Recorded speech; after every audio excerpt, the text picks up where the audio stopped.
Bonjour frères et sœurs.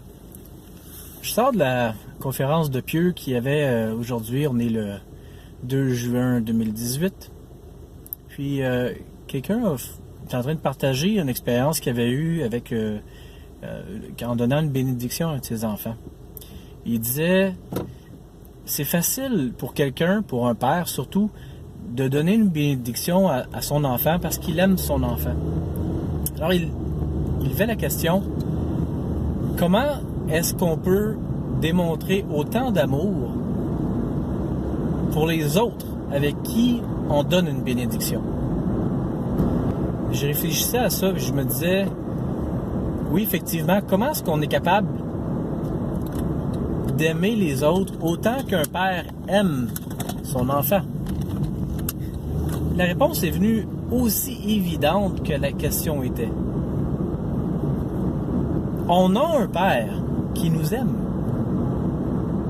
Et Père Céleste aime tous ses enfants.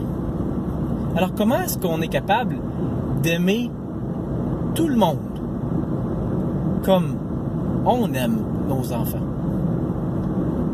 Et là, je parle en considérant un père ou un parent qui aime son enfant. Parce qu'il y en a des parents qui aiment plus ou moins leurs enfants ou qui les délaissent un peu plus. Mais je prends en considération un parent qui aime son enfant. Alors comment un parent qui aime son enfant est capable d'aimer tous les autres comme son enfant? Je pense que la réponse, comme je disais, est aussi évidente que la question. Il faut comprendre, ou essayer de comprendre du moins, comment Père Céleste aime tous ses enfants. Dans l'Écriture, on lit « Car Dieu, en ce sens-là, Père Céleste, car Dieu a tant aimé le monde, aime tant le monde, qu'il a donné son Fils unique pour s'offrir afin de racheter tout le monde. » Père Céleste aime tous ses enfants.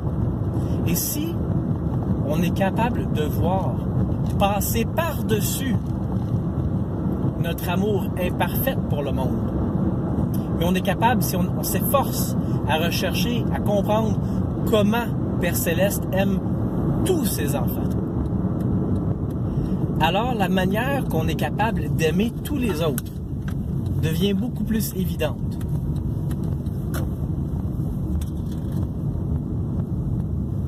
Comment est-ce qu'on peut aimer tout le monde sans comprendre comment Père Céleste aime tous ses enfants?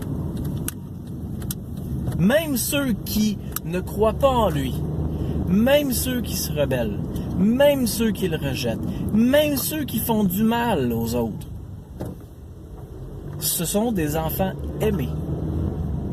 Même ceux qui font des erreurs,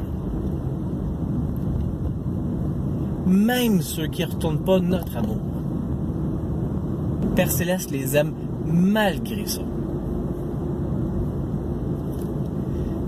Quand un détenteur de prêtrise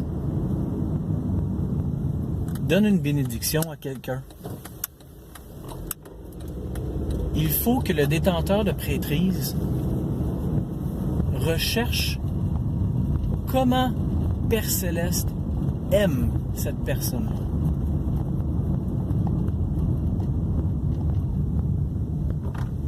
Être capable de ressentir comment cette personne-là est aimée de son Père Céleste. Et conséquemment, comment le détenteur de prêtrise peut être aimé lui-même par Père Céleste. Est-ce qu'on comprend nous-mêmes comment Père Céleste nous aime? Et si on ne comprend pas comment Père Céleste nous aime, comment est-ce qu'on peut comprendre comment Père Céleste aime les autres? Alors, frères et sœurs, si on veut comprendre comment Père Céleste aime tous ses enfants, il faut commencer par comprendre comment Père Céleste nous aime, nous. Et là-dessus, je vous dis bonne soirée.